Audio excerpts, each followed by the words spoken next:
Hello dear learners, मेरा नाम है अमित पाठक और स्वागत है आपका पाठक क्लासेस में। जैसा कि BSc first year second semester की ऑब्जेक्टिव क्वेश्चंस वाली एक सीरीज चल रही थी, उसकी 6th वीडियो थर्मोडायनामिकल रिलेशनशिप आपके लिए लेकर आए हैं। तो चलिए शुरू करते हैं।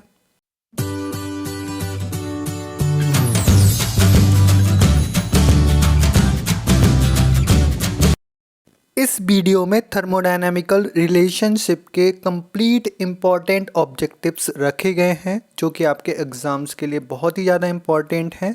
अगर आपने यूनिट फर्स्ट और यूनिट सेकंड की वीडियो अभी तक नहीं देखी हैं तो ज़रूर जाकर देखें, उसमें बहुत इम्पॉर्टेंट ऑब्जेक्टिव्स रखे गए हैं।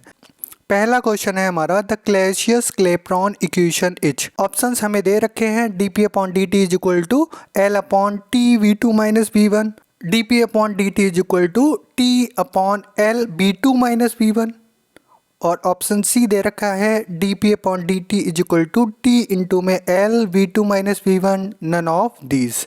तो इन 4 ऑप्शंस में से हमें क्लैसियस क्लेप्रॉन इक्वेशन के लिए पता है, अगर हम मैक्सवेल का थर्ड रिलेशन यूज करते हैं तो जो क्लैसियस क्लेप्रॉन की इक्वेशन निकल के आती है वो क्या होती है, dp/dt is equal to L/T v2 - v1। तो which option is right? Option number A is right. Next question है हमारा, if the ratio of isothermal and adiabatic elasticities is ES/ET then which of the following is true. Options हमें चारों दे रखे हैं और हमसे कह रहा है कि आइसोथर्मल और एडियाबेटिक इलास्टिसिटीज़ का जो अनुपात होता है वो कितना होता है। जब हम आइसोथर्मल एंड एडियाबेटिक इलास्टिसिटीज़ के लिए अगर ES/ET का रेशियो निकालते हैं तो वो हमारा CP/CV के इक्वल आता है। तो which option is right? Option number A is right. Next question देखते हैं। नेक्स्ट क्वेश्चन है हमारा, the value of CP - CV for an ideal gas is. Option A है हमारा TE∝V², ऑप्शन बी है T²E∝V, ऑप्शन सी है TE∝²V, option D है TE²α²B²। तो हमने पढ़ा है, नरस्ट लिंडमैन इक्वेशन पढ़ी है, जो CP - CV बराबर निकल के आता है TE∝²V, TE∝²V। तो which option is right? Option number C is right. Next जो क्वेश्चन है हमारा, क्वेश्चन नंबर 4, वो है Gibbs potential is defined as. तो बहुत ही इजी क्वेश्चन है। यहाँ पे आपको पता है G बराबर क्या होता है, U + PV- का TS। तो which option is right? Option number D is right. ये बहुत ही इंपॉर्टेंट क्वेश्चन है, ये कई बार पूछा गया है कि गिब्स पोटेंशियल का जो फंक्शन होता है वो कितना होता है। तो G बराबर U + PV- का TS। नेक्स्ट क्वेश्चन देखते हैं, Helmholtz free energy function is defined by. तो इसमें भी ऑप्शंस हमें देखने की ज़रूरत नहीं है, हमें पता है हेल्महोल्ट्ज़ फ्री फंक्शन क्या होता है, F बराबर U - का TS। तो which option is right? Option number B is right. Next question है हमारा, question number 6, the relation between CP and CV for a real gas is. तो हमने रियल गैस के लिए पढ़ा है CP और CV का जो रिलेशन होता है वो CP - CV is equal to R। तो which option is right? Option number A is right. Next question देखते हैं। क्वेश्चन 7 है हमारा, when pressure is increased the melting point of ice. यानी अगर हम दाब को बढ़ाते हैं तो बर्फ का गलनांक क्या होगा, इंक्रीजेज, डिक्रीजेज, रिमेन्स अनचेंज्ड। इस क्वेश्चन का सही आंसर चूज करने के लिए हमें पता होना चाहिए मेल्टिंग पॉइंट क्या होता है।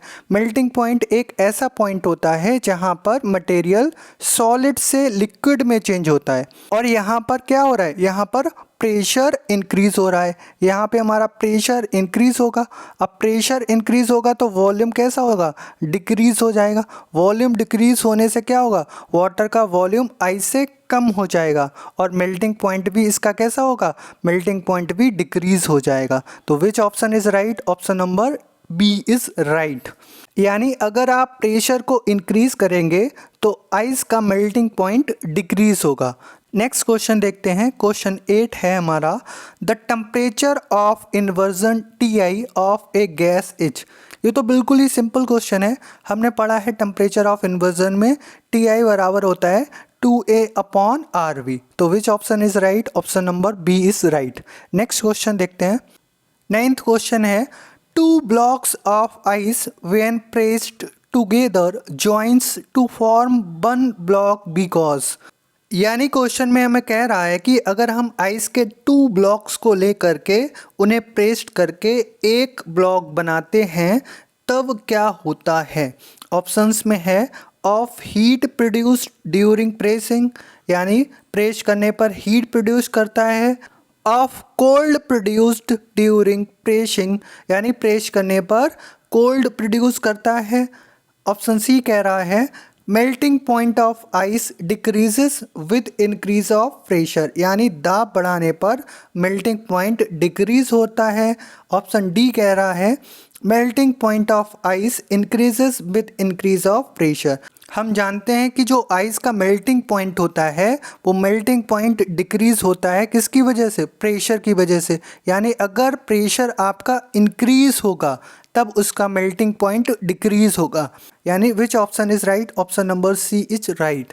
Melting point of ice decreases with increase of pressure. Next question देखते हैं paraffin wax contracts on solidification the melting point of wax will. जो पैराफिन वैक्स होती हैं वो आइस से बिल्कुल ही डिफरेंट होती हैं। अगर उनका कॉन्ट्रैक्ट्स होना शुरू हो जाता है तो उनका जो मेल्टिंग पॉइंट है वो प्रेशर इंक्रीज होने से बढ़ना शुरू कर देता है, यानी increases with pressure. Which option is right, option A is right. Next question देखते हैं क्वेश्चन नंबर 11 है हमारा in a pressure cooker cooking is fast because. Options दे रखे हैं हमें the boiling point of water is raised by the increased pressure inside the cooker, the boiling point of water is lowered by pressure, more steam is available to cook the food at 100 degree Celsius, more pressure is available to cook the food at 100 degree Celsius। यानी जो pressure cooker है उसमें cooking जल्दी कब होगी। तो option A देख करके ही हमें समझ आ रहा है ये ऑप्शन हमारा बिल्कुल करेक्ट होगा, क्योंकि प्रेशर इंक्रीज हो जाएगा अगर इनसाइड में तो उससे क्या होगा, बॉइलिंग पॉइंट वाटर का इंक्रीज हो जाएगा, जिससे क्या होगा, टेम्परेचर भी अंदर का इंक्रीज हो जाएगा। इससे हमारे राइस बहुत ही जल्दी कुक हो जाएंगे। Option number A is correct. Next question देखते हैं rice takes longest time to cook. Options हमें दे रखे हैं in submarine 100 metre below the surface of the sea, option number B है at the sea level, option C है at Shimla, option D है at Mount Everest. तो इन 4 options को देख करके हमें समझ आता है जो माउंट एवरेस्ट होता है हमारा वो हाई एल्टीट्यूड पर होता है, यानी अधिक ऊंचाई पर वाटर कम टेम्परेचर पर उबलने लगता है और खाना पकने के लिए जो आवश्यक हीट होती है वो उपलब्ध ही नहीं हो पाती है क्योंकि हीट वेपर के रूप में निकल जाती है। अतः हम कह सकते हैं कि माउंट एवरेस्ट पर चावल जो हमारे कुक होने में बहुत अधिक टाइम लेंगे। नेक्स्ट क्वेश्चन है हमारा an iceberg melts at the base but not at the top because. यानी अगर कोई आइस का हम टुकड़ा लेते हैं वो बेस पर तो पिघलने लगता है लेकिन ऊपरी सतह पर जल्दी नहीं पिघलता है, तो इसका कारण हमें बताना है। ऑप्शंस देख लेते हैं the base of the iceberg remains in warmer condition, option B है ice at base contains impurities, option C है due to high pressure melting point of ice at the base is lowered, option D है ice at the top is of different kind. तो 4 options को देख करके हमें option C जो है वो बिल्कुल करेक्ट लगता है, due to high pressure melting point of ice at the base is lowered. तो ऑप्शन सी हमारा बिल्कुल ही करेक्ट है। नेक्स्ट क्वेश्चन देखते हैं क्वेश्चन नंबर 14 है हमारा the melting point of a solid is lowered by increase in pressure when the solid melts its volume. तो जो मेल्टिंग पॉइंट है हमारा सॉलिड का वो कम होता है प्रेशर इंक्रीज करने पर। अगर सॉलिड मेल्ट होने लगता है तो इसका वॉल्यूम भी कैसा हो जाएगा, डिक्रीज हो जाएगा। तो which option is right, option B is right. Next question देखते हैं। नेक्स्ट क्वेश्चन है हमारा which of the following statement is wrong. Statement हम पढ़ लेते हैं, देखते हैं कौन सा गलत है। पहला स्टेटमेंट है ऑप्शन नंबर ए में specific heat of saturated water vapour at 100 degree Celsius is negative. Option B है there is only one triple point of a substance. Option C है boiling point of every liquid rises with increase in pressure. Option D है latent heat can not become zero. तो इन 4 options को अगर हम पढ़ते हैं ध्यान से, तो 4th ऑप्शन है हमारा latent heat can not become zero. ये बिल्कुल ही रॉन्ग है, क्योंकि जो लेटेंट हीट होती है हमारी, ये जीरो हो सकती है यदि टेम्परेचर या प्रेशर जीरो हो जाए। तो which option is wrong? Option number D. और करेक्ट कौन सा होगा इन 4 ऑप्शंस में से? Option number D. Next question है हमारा which of the following is not a Maxwell thermodynamical relation. तो इस क्वेश्चन में हमें ऑप्शंस को बहुत ही ध्यान से पढ़ना है और इसमें बताना है कि कौन सा हमारा थर्मोडायनेमिकल रिलेशन नहीं है। ऑप्शंस हम देखते हैं। ऑप्शन ए कह रहा है del T upon del V at constant S is equal to minus का del P upon del S at constant V. ये भी हमारा थर्मोडायनेमिकल रिलेशन है। ऑप्शन बी कह रहा है del S upon del V at constant T is equal to del P upon del T at constant B. ये भी हमारा थर्मोडायनेमिकल रिलेशन है। ऑप्शन सी कह रहा है del T upon del P at constant S is equal to del V upon del S at constant P. तो ये भी हमारा थर्मोडायनेमिकल रिलेशन है। ऑप्शन डी जो हमारा बचता है del S upon del P at constant T is equal to minus का del T upon del V at constant P. तो ऑप्शन डी ही हमारा थर्मोडायनेमिकल रिलेशन नहीं होगा। नेक्स्ट क्वेश्चन देखते हैं। Select the only wrong statement from the following. Statement हमें पढ़ने हैं, ऑप्शंस में दे रखे हैं। ऑप्शन ए में कह रहा है Gibbs function increases in natural processes.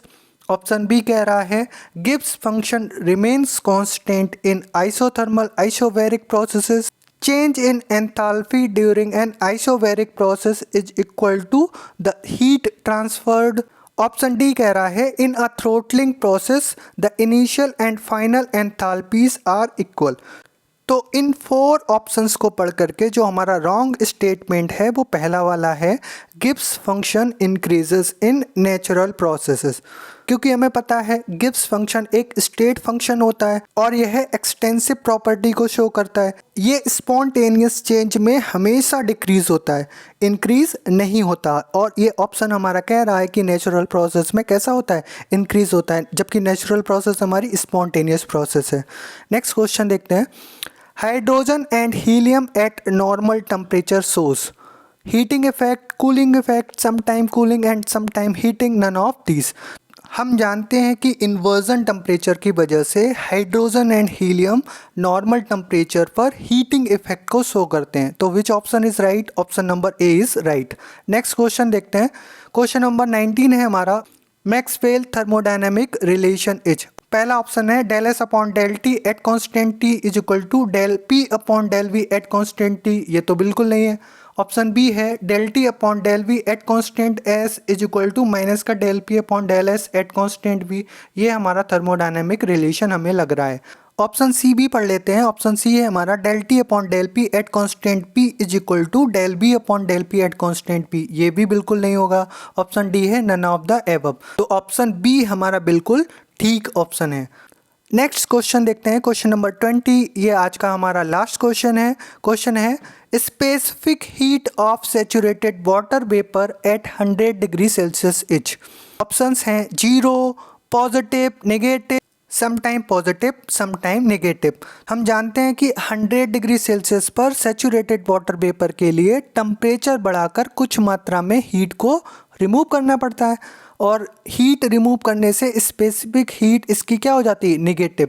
तो which option is right? Option C is right. तो आज की वीडियो में इतना ही। मिलते हैं अपनी नेक्स्ट वीडियो में, तब तक के लिए keep learning, keep growing. Thank you.